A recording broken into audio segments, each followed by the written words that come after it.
নমস্কার, welcome to astro console. আজকে বলবো বৃশ্চিক রাশির মাসিক রাশিফল অক্টোবর 2025। অক্টোবর মাসটা কেমন যাবে? অক্টোবর মাসটা কেমন যাবে সেটা বলতে গেলে আমাদের দেখতে হবে মালিক কি অবস্থায় আছে। আমাদের মালিককে মঙ্গল, তাহলে মালিকজি এখন মঙ্গল আমাদের অক্টোবর 1 অক্টোবর দেখতে পাচ্ছি তিনি থাকবেন তুলা রাশিতে, যা কিনা আমাদের 12 নম্বর ঘর। ঘরটা ভালো না, তাহলে মালিক একটু খারাপ থাকবে। আর মালিক থাকবে রাহুর নক্ষত্রের সাথীতে, মঙ্গল থাকবে এখন রাহুর মতন থাকবে। তাহলে কেমন যাবে? খুব একটা ভালো যাবে না শরীর স্বাস্থ্য প্রথম দিকটা। এটা খুব প্রথম দিন মানে 12 অক্টোবর, তাহলে 1 থেকে 12 অক্টোবর পর্যন্ত মালিক থাকবে আমাদের রাহুর নক্ষত্রে। তাহলে 12 দিন কেমন যাবে? কষ্টে যাবে বাবু, এটা সত্যি কথা, মেনে নাও। আর এটা কম হবেই, কিছু করার নেই। আচ্ছা, আরেকটা আসার কথা কি, মালিকের ওপরে মালিকের যে গুরু আছে সে দৃষ্টি রাখবে, দেবগুরু বৃহস্পতি দৃষ্টি রাখবে। তাহলে শরীরটা খারাপ হলেও আমরা ডাক্তার দেখিয়ে ওষুধ খেয়ে সুস্থ হয়ে যাব, ব্যাস এই হলো ব্যাপার। চাই কিছু হোক, মালিকের দ্বারা কি কি ক্ষতি হতে পারে? একটু ঋণ হতে পারে, শত্রু পীড়া হতে পারে। কদিন? ওই 12 দিন পর্যন্ত। ঠিক যতদিন পর্যন্ত সাথী নক্ষত্রে রাহু থাকবে, ওই রাহু নক্ষত্রে মঙ্গল থাকবে সাথীতে, ঠিক ওইটুকু পর্যন্ত আমাদের আমাদের মঙ্গলকে নিয়ে ভয়। মঙ্গল এই ক্ষতিগুলো করতে পারে, ঋণ করতে পারে, শত্রু পীড়া হতে পারে, একটু রোগ হতে পারে, ব্যাস। তারপরে আবার যখন মঙ্গল বিশাখায় চলে আসবে 13 অক্টোবর, ঠিক আছে? তো দিনটা মনে রাখো, এই 13 অক্টোবর থেকে আবার পুরো মাসটা আর আমাদের দারুণ ব্যাপার, আর চিন্তা নেই। এবারে আবার 28 অক্টোবর মঙ্গল বৃশ্চিকে চলে আসবে, লগ্নপতি লগ্নভাবে, মালিকের ঘরে ফিরে যাবে, ঘরের ছেলে ঘরে ফিরে এলো, বাহ, শরীর স্বাস্থ্য অনেকটা উন্নতি হয়ে গেল। এবং যে ঋণগুলো করেছিলাম সেগুলো অনেক শোধ করতে পারবো তখন আবার মাসের শেষ দিকে। ওই যে 12 দিনে না, মানে 1 থেকে 12 পর্যন্ত ঋণ হয়ে গেলে বাকি মাসের শেষ দিকে ঋণ শোধ হয়ে যাবে। শত্রুরা ওরা গুটিসুটি মেরে নিজের দিকে পথ দেখবে। আবার যদি রোগ হয় সেটাও সুস্থ হয়ে যাবে, রোগ মুক্ত হয়ে যাব আমরা। তাহলে ভয়ের কিছু নেই। প্রথম 12টা দিন ভয়, তারপরের দিন আবার, তারপর থেকে আবার ভালো সময় শুরু হবে, অর্থাৎ ভয়টা থাকবে না। আমাদের জীবনটা খুব বেশি যদি নাও বদলায়, তাহলে কি হবে? রাহু যে বা রাহু মঙ্গল একসঙ্গে থেকে যে ড্যামেজটা করবে ওটা অনেকটা কন্ট্রোল হয়ে যাবে মাসের শেষের দিকে। তাহলে কি হলো, হয়তো ওই 2-2 সমান হয়ে যাবে, 2-2 4 হয়ে যাবে, যেমন ছিল তেমনই থাকবে। এর থেকে তো বেশি কিছু ক্ষতি না হলেই তো হলো।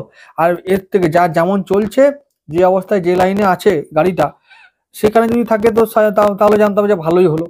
যদি ডাউন না হয় আপ হলে তো খুবই ভালো, ডাউন যদি না হয় তাহলে ভালোই হলো। চলছে একই ট্রাকে চলছে গাড়ি, যেমন জীবন চলছে তেমন চলে যাবে, যার যেমন জীবন আর কি। ভালো যার হবার নয় তার তো সহজে হবে না। কারণ রাহুর দশা যদি কাউকে ভোগ করতে হয় তাহলে সেটা 18 বছর ভোগ করতে হবে। 18 বছরে কি আরে একটুখানি কথা নাকি? 18 বছরে মানুষের জীবন চলে যায়, অর্ধেক অর্ধেক জীবন শেষ। যদি কেউ শনির দশা ভোগ করে বৃশ্চিক রাশি, তাহলে তাকে 19 বছর ভোগ করতে হয়। যদি কেউ শুক্রের দশা ভোগ করে তাকে 20 বছর ভোগ করতে হয়। তাহলে 18, 19, 20 এই সময়কালগুলো তার একটুখানি কথা নয়, জীবনের অর্ধেক সময় চলে গেল। তাহলে যদি বৃশ্চিক রাশি বৃশ্চিক লগ্ন হয় কেউ, আর যদি কেউ, এরা এই তিনজনেই শত্রু আমার। যদি কোনো একটা গ্রহের দশা পড়ে 18, 19, 20, তাহলে জীবন শেষ, ওই অর্ধেক চলে গেল। তাহলে অর্ধেক যদি চলেই যায় জীবন, তাহলে আর কি হলো, কি বাকি রইলো? আর একদিনে তো আর এটাকে কমপ্লিট করা যাবে না, তো অনেক কিছু যন্ত্রণা সহ্য করতে হবে, তার জীবন সহজে বদলাবে না। তা আবার বলছি যে এই মাসের জন্য যদি বলতে হয়, যদি এই মাসটা যদি কেমন হয় বলতে হয়, তাহলে বলবো যে অনেকটা প্রথম দিয়ে খারাপ শুরু হলেও, প্রথম থেকে যদি খারাপ শুরু হয় তাহলে ভালো দিয়ে আবার শেষ হবে, এটা বলতে পারি। ভালো দিয়ে শেষ হবে মানে যে ড্যামেজগুলো যদি ভাগ্য থেকে হয়ে যায়, এগুলো তো হবেই। কারণ মঙ্গল বছরে একবার নাশস্ত হবে, রবি একবার নিচস্ত হবে, সমস্ত গ্রহই এটা করবে, এই চক্র চলবে। তো একবার এই চক্রকে মেনটেন করতে গেলে সেই গ্রহগুলো দুষ্প্রভাব বা কুপ্রভাব তো দেবেই, অশুভ ফল তো দেবেই। তো সেগুলো ফেস করতেই হবে, এটা আমাদের নিয়তি, এটাই সিস্টেম, এটাই আমাদের জগতের নিয়ম। তাই এগুলো থেকে কেউ পালাতে পারবে না। তাই পালাতে পারবো না বলেই এগুলোকে ফেস করতে হবে। এবং ফেস করার ক্ষেত্রে এটাই বলবো যে আমাদের একটু দুর্গতি হলেও পরে আবার সব ঠিক হয়ে যাবে মাসের শেষ দিকে। এটা হলো মালিকের অবস্থা। এবারে মানে আমাদের মঙ্গলের অবস্থা, মাসের এই পর্যন্ত সারা মাসে মঙ্গলের অ্যাক্টিভিটি।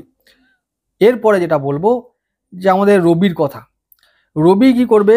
রবি প্রথমত মাসের বেশ কয়েকটা দিন, মানে 17 তারিখ পর্যন্ত, মানে 16 তারিখ পর্যন্ত, 16 অক্টোবর পর্যন্ত থাকবে রবি কোথায়? কন্যায়, তাহলে আমাদের কন্যাটা কত 11 নম্বর ঘর বা লাভের ঘর, তাহলে লাভের ঘরে আমরা ভালো কর্ম লাভ করতে পারবো, কর্মজীবন ভালো যাবে, লাভও হবে, কোনো চিন্তা নেই। একটু কর্মের প্রেশার থাকতে পারে, চাপ থাকতে পারে, মানে দেখা গেল যে আমাকে হয়তো 8 ঘন্টার ডিউটির জায়গায় 10 ঘন্টা করতে হতে পারে, কিন্তু এরকম নয় যে কর্ম থাকবে না বা কর্ম হবে না, এরকম কোনো ব্যাপার না, ভালোই চলবে, কর্ম থেকে লাভ হবে, আমাদের অনেকে কর্ম লাভও হবে। আচ্ছা, সে মনের মতো কর্ম নাও হতে পারে, কিন্তু কর্মলাভ হবে। এটা গেল এই রবির কথা বলবো। রবি আবার 17 অক্টোবরের পর থেকে বাকি সময়টা থাকবে তুলায়। এবার তুলায় থাকলে কি হবে, ওই সময়টা তখন রবি মঙ্গল বুধ একসঙ্গে থাকতে পারে একসঙ্গে, তো এটা একটা ভালো হতে পারে। তো রবি মঙ্গল বুধ একসঙ্গে থাকবে, এটা মঙ্গল রবির জন্য ভালো, কারণ ওই রবি নিচস্থ হবে, মঙ্গল নাশস্থ হবে, হলেও কি হবে, তাদের উপরে পঞ্চম দৃষ্টি পড়বে গুরুদেবের, তাহলে কি হবে, তারা অনেকটা যে অশুভ ফল দেবার যেটা চেষ্টা করছিল বা হতো, যেটা অশুভ ফল পেতাম, সেটা অনেকটা শুভ ফলে কনভার্ট হবে, শুভ ফল হবে এবং অশুভ ফলে ঘাটতি হবে, এরকম ব্যাপার। তার রবি ভালো ফল মানে না চাইলেও দেবে, হবে। রবি থেকে কি ফল পাবো, রবি আমাদের কর্মের জায়গায় থাকবে। তো রবি যখন রাহু নক্ষত্রকে ক্রস করবে, মানে সাতী নক্ষত্রকে যখন সঞ্চার করবে, তখন অনেকের কর্মজীবন থেকে চলে যাবে, মানে অনেকে কর্মহীন হয়ে পড়বে। তো কি করা যাবে, তাহলে কর্মহীন হয়ে পড়েছি বলে কি আমি চুপ করে বসে থাকবো, তা করলে হবে না তো। তাহলে কি করতে হবে, আমাদের করতে হবে কর্ম আবার খোঁজো। দেখো আবার যখন ওই 12 তারিখের পর যখন মঙ্গল আবার বিশাখায় আসবে, রবিও বিশাখায় একদিন আসবে এই মাসের কোনো একটা দিনে, তাহলে ওই মাসের সময় যখন আবার দুজনে বিশাখায় প্রবেশ করবে, তখন এরা আবার কর্ম দিয়ে যাবে, যদি কর্মহানি হয় তো কর্ম দিয়ে যাবে। এরকম অনেকের হবেই যে হবে কর্ম, অনেকের জন্মছকে রবি রাহু একসঙ্গে বসে আছে, তাদের কি হবে, যাদের যাদের গ্রহণ দোষ আছে তাদের কি হবে, অনেকের কর্ম চলে যেতে পারে, তাদের কর্মহীন হতে হতে পারে। তাদের আবার বলছি, যদি হয়েও যাও তাহলে আবার চিন্তার কোনো কারণ নেই, সেটা অল্প দিনের জন্য বা খুব কম সময়ের জন্য, চিন্তার কোনো কারণ নেই, আবার আমরা কর্ম পেতে পারি এবং কর্ম থেকে আয় করব, সঞ্চয় করব, এটা হবে, এই মাসেই হবে। তাহলে রবি মোটামুটি বেশ মিডিয়াম ফল দেবে, মঙ্গলও মিডিয়াম ফল দেবে, এইটুকু বলতে পারি এই মাসে রবি মঙ্গলের হয়ে গেল। এবার বুধ বাকি আছে, বুধ কেমন ফল দেবে, বুধ আমাদের থাকবে প্রথম দিকে দেখছি কন্যায়, মানে সক্ষেত্রেই বেশ ভালোই ফল, মানে একাদশপতি একাদশ ভাবে লাভের ঘরে লাভ দেবে, অর্থ লাভ হবে, অর্থ লাভ হবে নাকি, ব্যাপারটা এরকমই যে অর্থ যেহেতু অষ্টমপতি, লাভের থেকে লাভ তো হবে, অনেক কষ্ট করে হবে, অনেক কষ্ট করে হবে, অনেক মেহনত করে, অনেক ঘাম ঝরিয়ে লাভ করতে হবে, এইটুকু ফল বুধ দেবে। আবার বুধ যখন তুলায় যাবে, তখন মঙ্গল বুধ রবি একসঙ্গে আসবে, তাহলে বুদ্ধি দিয়ে একটু আমরা কি করতে পারবো, বুধের দ্বারা লাভ করতে পারবো, কিছু কিছু কি লাভ হবে, ওই শত্রু থেকে মুক্তি পাবো, ঋণ থেকে মুক্তি পাবো, আর রোগ থেকে মুক্তি পাবো।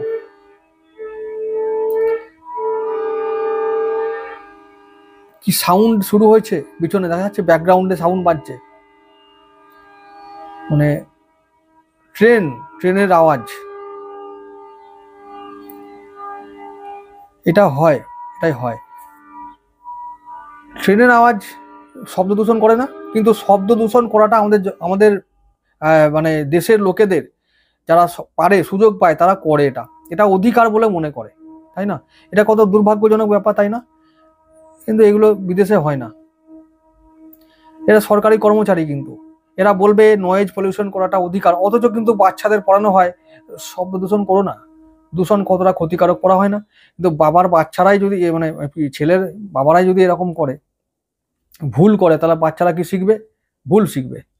আমার ধান বানতে শিবের গীত গাইলাম বটে, কিন্তু আসল ছবিটা দেখে নাও, দেখে নাও আমাদের দেশের সরকারি কর্মচারীরা কতটা, মানে একটা হলো যে কেউ কেউ বলবে ট্রেনের হর্ন দেওয়াটা উচিত, ঠিক আছে উচিত মানছি, কিন্তু এইরকম করে চেপে ধরে পোঁপো করে থাকাটা তো উচিত নয়, এটাই বলছি, কতটা মানে ওই যে কি বলবো এদেরকে, বিবেকহীন এরা, মানুষের যে ক্ষতি হয় বা কষ্ট হয় সেটা এরা বোঝে না, ওরা চেপে ধরার সুযোগ পেয়েছে, চেপে ধরে কি সুন্দর মজা করছে, দেখো হাতের ব্যায়াম করছে আর লোকের কানে বাজিয়ে দিচ্ছে, এরা সরকারি কর্মচারী, এইরকম এদের ব্যাপার, আমাদের দুর্ভাগ্য, এটা হয়, মানে এদের কোনো বিবেক বুদ্ধি বলে কিছু নেই। চলে আসছি পরের ইয়েতে, আলোচনায় চলে আসছি। আচ্ছা, এবারে যেটা বলছি বৃশ্চিক রাশির জন্য, যেটা বুধের ক্ষেত্রে বলবো, যে তাহলে বুধও তাই, ওই পাকে চক্রে মঙ্গলের সঙ্গে পড়ে গেল। রবি বুধ তো ভালো ছিল, মঙ্গলের সঙ্গে পড়ে যেতে বুধও মিডিয়াম ফল দেবে। আয় করবে অনেক কষ্ট করে এবং লাভ করবে অনেক কষ্ট করে। তবে বুধ একটা জিনিস দেবে, যে এইবারে বুধের জন্য আমরা কি করব, যে শত্রু পীড়া একটু কম হবে, রোগ একটু কম হবে, বা হলেও সব ঠিক হয়ে যাবে। এদিকে বুধ আমাদেরকে দেবে, মানে রোগ থেকে মুক্তি দেবে, শত্রু থেকে মুক্তি দেবে, ঋণ থেকে সামান্য হলেও মুক্তি দেবে। এটা ভালো ফল আমরা পাবো বুধের থেকে। পরবর্তী যে গ্রহ তা হলো যে রাহু। রাহু আমাদের আছে কোথায়, চতুর্থ ভাবে। ও এই যখন ও মঙ্গলকে দৃষ্টি দেবে বা রবিকে যখন দৃষ্টি দেবে, তখন কর্মের জন্য বাড়ির পরিবেশ বা মানে বাড়ির শান্তি বা ঘরের শান্তি নষ্ট হবে। হয় আমার কর্ম থাকবে না, বা হয়তো কর্মের চাপ পড়বে, বাড়িকে সময় দিতে পারবো না, এই নিয়ে এই কিছু ইস্যু হতে পারে। আর মঙ্গলের জন্য কি হতে পারে, মঙ্গলের জন্য শরীর স্বাস্থ্যে অবনতি হতে পারে, বা শরীর খারাপ হয়ে গেল, বাড়ির লোকেদের মন খারাপ হয়ে গেল, তার মানে শান্তি বিঘ্নিত হলো, এটা কারণে হবে। আচ্ছা, এরপরে আর একটা কারণে কেন হবে, ওই যে যখন রাহু এই তিনটে গ্রহকে দৃষ্টি দেবে না, বুধ, মঙ্গল কি করলো, মঙ্গল বললো যে মঙ্গল হলো যে আমাদের শত্রু দেখে, রোগ দেখে আর ঋণ দেখে। তো ঋণ হবে আর শত্রুর জন্য ঘরের শান্তি নষ্ট হবে, মঙ্গল এটা এটা একসঙ্গে করবে। আচ্ছা, বুধ কি করবে, বুধও তাই, বুধও সহজে এই যে এইগুলোকে, মানে রোগ হয়েছে, টাকা মানে টাকা নাই, চিকিৎসা করার মতন প্রপার টাকা নাই, তাহলে কি হবে, এই সবের কারণে রাহু ওই চতুর্থ ভাবে আছে, আমার মনটাকে অশান্তি করবে, অশান্তি রাখবে, আর ওই যে ঘরে অশান্তি করে দেবে, ঘরে শান্তি নষ্ট করবে, এইটা হবে। তাহলে রাহু, মঙ্গল, বুধ এরা কিন্তু সবই বলবো ওই মিডিয়াম ফল দেবে, ভালো ফল দেবে না। এবারে চলে যাব, বাকি কে রইলো, বাকি হলো শনি। শনি আমাদের শত্রু ভাই, শনির থেকে বড় কিছু আশা করা যাবে না। শুনু, শনি আমাদের আছে পঞ্চম ভাবে, সন্তানের জীবন যেমন চলছে, পড়াশোনা যেমন চলছে, বা ওই আমাদের যতটুকু হয় প্রেম ট্রেম, পুজোর সময় কিছু প্রেম হবে, এটা হলো, এইসব হবে। তো শনির দ্বারা আমরা ভালো কিছু, ওই মোটামুটি যেমন চলছে তেমন চলে যাবে। শনি আমাদের কত নম্বর ঘর, তৃতীয় পতি। তৃতীয় পতি আর চতুর্থ পতি, ঘরের শান্তি আর ওই ভাই বোন আত্মীয় স্বজন ওরা ওই রকম চলছে, চলবে করে কেটে যাবে, ওদের থেকে ভালো কোনো আশা করা যাবে না, ব্যাস শনি ভালো ফল দেবে না। আচ্ছা, এবারে চলে আসবো, দেবগুরু রইলো বাকি, আর কেতু রইলো, তার চেলা রইলো। দেবগুরু কি করবে, ও অষ্টম ভাবে এখন আছে, ও নবম ভাবে মাসের শেষের দিকে আসবে। এই একটা ভালো ফল, এই একটি লোক আছে আমাদের বাঁচাবার, এই রবি মঙ্গলকেও বাঁচাবে আর আমাদেরকেও বাঁচাবে। কিরকম, এই যখন নবম ভাবে আসবে, ভাগ্য ভালো থাকবে, ভাগ্য ভাবে একটা শুভ প্রভাব আনবে। এবার কার কেমন শুভ প্রভাব থাকবে সেটা তোমরা জানো। কেউ বললে যদি টাকা পেলে ভালো হয়, কেউ কর্ম পেলে ভালো হয়, কেউ হয়তো প্রেম এলে ভালো হয়, কারোর বিয়ে হলে ভালো হয়, যার যেমন হবে, ভাগ্য ভালো যেমন করে তারা মনে করবে, তারা মোটামুটি শুভ ফল পেয়ে যাবে। কিরকম, যখন কর্কটেই থাকবে দেবগুরু বৃহস্পতি, তখন তার সপ্তম দৃষ্টি কোথায় পড়বে, আমাদের তৃতীয় ভাবে, আর পঞ্চম দৃষ্টি কোথায় পড়বে, আমাদের লগ্ন ভাবে। তাহলে লগ্ন ভাবে দেবগুরু দৃষ্টি পড়লো, পঞ্চম দৃষ্টি, তাহলে কি হলো, শরীর স্বাস্থ্য ভালো হলো, একটু সন্তানের মঙ্গল হলো, তারপরে শিক্ষা প্রেম হয়ে গেল। ওই যে বললাম পুজোর সময় প্রেম করার সুযোগ আছে, দেখবে পাবে, পুজোর সময় প্রেম করার সুযোগ পাবে, এবং প্রেম হবে, প্রেমটা পরবর্তী জীবনে বিবাহে কনভার্ট হবে, এই চান্সগুলো দেবগুরু করে দিয়ে চলে যাবে, জীবন একটু পরিবর্তন করবে। এইটুকু হচ্ছে যে আমাদের ওই আশার আলো, মানে এই আমাদের আশার আলো ভগবান দেখাবেই, কারণ আমাদেরকে মারবে না, বাঁচিয়ে রাখবে, কারণ বাঁচিয়ে রাখতে হবে, যাতে একেবারে পাগল না হয়ে যায়, বা একেবারে যেন হার্টটা না ফেল করে। অনেক মার খাবে, তারপরে বলবে এনে বাবা চারটি খা, নাহলে পেটটা ভরবে না, বা শরীর দুর্বল হয়ে যাবে, না খেয়ে নে। জেলখানায় জেলার যেমন করে, খুব মারে, সারাদিন খাটায়, তারপরে রাতেবেলায় ওই ওরা রুটি দেয় না, সেরকম ভাবে আমাদেরকে দেবে, দেবগুরু ওটা দেবে। কি করবে, বলবে ওই দেখো প্রেম হচ্ছে, ওই দেখো সন্তানটা ভালো হচ্ছে গো, ওই শরীরটা ভালো হয়েছে গো, দেখো। আর ওই সপ্তম দৃষ্টি কোথায় দেবে, 3 নম্বর ভাবে। হয়তো আত্মীয়রা এখন বন্ধুত্ব করতে আসবে, একটু ভাই বন্ধুগুলো একটু ভালো সাজার চেষ্টা করবে, কিছু নেবার চেষ্টা করবে, এইরকম করে মাথায় হাত বুলাবার চেষ্টা করবে, এইগুলো ভালো হবে। আর তোমরা ভাববে, আহা তাই তো, ভাইটা এখন আমার কাছে ভালো ব্যবহার করছে, কি মজা, ভালো হয়ে গেছে, ভাইয়ের চরিত্র বদলে গেছে। আবার ভাববে, আবার কদিন পরে যখন লাত খাবে তখন আবার বুঝতে পারবে। তো এরম ব্যাপার, তো এগুলো করাবে। এই আবার তার নবম দৃষ্টি থাকবে পঞ্চম ভাবে, তার সন্তানের মঙ্গল হবে, পড়াশোনা উন্নতি, প্রেমে উন্নতি, আর বিদেশি বিনিয়োগ হবে, ব্যবসায় উন্নতি হবে, চাকরি বাকরিতে একটু প্রভাব থাকবে, চাপ থাকলেও আমরা চালিয়ে নিতে পারবো এবং সেখান থেকে আয় করতে পারবো, ইনকাম, বিদেশি ইনকাম, অর্থ ইনকাম এগুলো করতে পারবো। তার কারণ বৃহস্পতি যখন কর্কটে আসবে তখন অল্প দিনের জন্য হলেও তিনি যতক্ষণ না আবার পুনর্বসু নয়, মিথুন রাশিতে ফিরে না যাচ্ছেন, ঠিক ততদিন পর্যন্ত আমাদের বিদেশি বিনিয়োগের জায়গা, ফাটকা ইনকামের জায়গাটা এখনো ক্লিয়ার থাকবে। অর্থাৎ অক্টোবর মাসে আমরা এই সমস্ত জায়গাগুলো পাবো, ফাটকা ইনকাম করার জায়গা পাবো। মঙ্গলের রাহু নক্ষত্রে থাকবে 12 তারিখ পর্যন্ত, তারপরেও কোনো চিন্তা নেই, তারপরেও আবার রবি থাকবে। তো এই সমস্ত লোকগুলো যতক্ষণ পর্যন্ত রাহু নক্ষত্রে থাকবে না, ততক্ষণ পর্যন্ত আমাদের এই রেগুলার ইনকাম যারা করছো তাদের কথা বাদ দাও, ওদের কিছু বলবো না। ফাটকা ইনকাম যারা করো বা যারা জানো তাদের জন্য দারুণ সুযোগ থাকবে কিছু কামিয়ে নেবার। তো এইগুলো পাবো, আমরা সুযোগগুলো পাবো, কারণ বৃহস্পতির নবম দৃষ্টি কোথায় থাকবে, তার ঘর মীন রাশি, মীনে থাকবে আর শনির উপরে থাকবে। আর কদিন পরে শনি নক্ষত্র পরিবর্তন করে দেবগুরু বৃহস্পতির নক্ষত্র পূর্ব ভাদ্রপদ নক্ষত্রে প্রবেশ করবে। তাহলে শনি আর বৃহস্পতির মধ্যে একটা সম্পর্ক স্থাপন হবে। তাহলে শনি আমাদের ভালো ফল দেবে। আমি প্রথমে বললাম বটে যে শনি খুব ভালো ফল দেবে না, তবে শনি ভালো ফল দেবে, তবে শনিকে বিশ্বাস নেই, কারণ ওই শনি আমাদের ভাই বোন কন্ট্রোল করে। ভাই বোন তো এরা কখনো ভালো হয়েছে কি? হয়নি। হয়তো এখন আবার বন্ধুত্ব করবে, ভাব ভালোবাসা করার চেষ্টা করবে, সেটা কিছুটা স্বার্থের জন্য করবে, তো সেটা সাময়িক সময়ের জন্য, মানে অল্প সময়ের জন্য, তো সেটা তো আমার কাজের জিনিস নয়, সেটা করলে হবে না। ঘরে কিছুটা উন্নতি হবে, জমি জায়গা অনেকের ক্ষেত্রে লাভ হতে পারে, অর্থ লাভ হতে পারে। একেবারে যে খারাপ ফল হবে তা কিন্তু নয়, ভালো ফলও হবে। দেবগুরুর দৃষ্টি থাকবে আমাদের যখন শনির ঘরে, তখন শনি আমাদের চতুর্থপতি, তাই ঘরে উন্নতিও সম্ভব, ঘরে শান্তিও থাকবে। ওই যে বললাম না, ততটুকুই শান্তি থাকবে যতটুকুতে আমি বাঁচতে পারবো, আমি পাগল না হয়ে যাব, ঠিক আছে? মানে পাগল হব না, এইটুকু শান্তি, এই হলো ব্যাপার। তো এবার যেটা হচ্ছে, যেটা বলবো যে আমাদের ওই যে বিনিয়োগের জায়গা ভালো থাকবে, অর্থ একটু পাবো, ব্যবসা ভালো হবে, একটু চাকরি ভালো হবে, কর্ম লাভ করতে পারি। কারণ রবি এখন আবার যদি আমাদের যখন তুলায় আসবে, বিশাখায় থাকবে, তখন আবার দেবগুরুর পঞ্চম দৃষ্টি পেলে, তখন আবার যদি পঞ্চম দৃষ্টি কেন হবে, ওই যে বলে মাসের শেষের দিকে কর্কটে আসবে, তার প্রথম দিক তো থাকবে ওদিকে মিথুনে থাকবে না, তখন পঞ্চম মিথুন থেকে আবার পঞ্চম দৃষ্টি তুলায় থাকবে, রবির উপরে পড়বে, তো সেখানে আবার কর্ম লাভ করতে পারি। তো এরকমই সব রকম ভাবে আমি একটা কথা বলবো যে সব রকম ভালো ফলও আছে, খারাপ ফলও আছে, সবার জন্য সত্যি সেটা, শুধু বৃশ্চিকের জন্য না, সমস্ত রাশি লগ্নের জন্য সত্যি ভালো হবে একটা মাসে, আবার খারাপও হবে।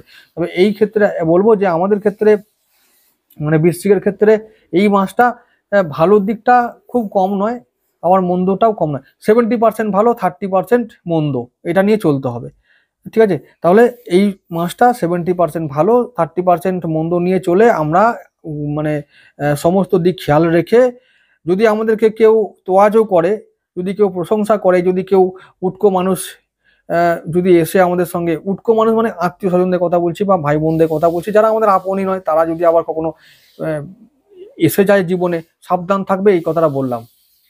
তারপরে অন্যান্য যদি আসে কোনো অচেনা মানুষ নতুন জীবনে এলো, তাদের কথা আলাদা, এবং তাদের ক্ষেত্রে এটা হবে, অনেকের ক্ষেত্রে পুজোর সময় বলেছি, পুজোর সময়তে ভালোভাবে কাটবে। তো এরকম একটা সুযোগ আমাদের আসবে।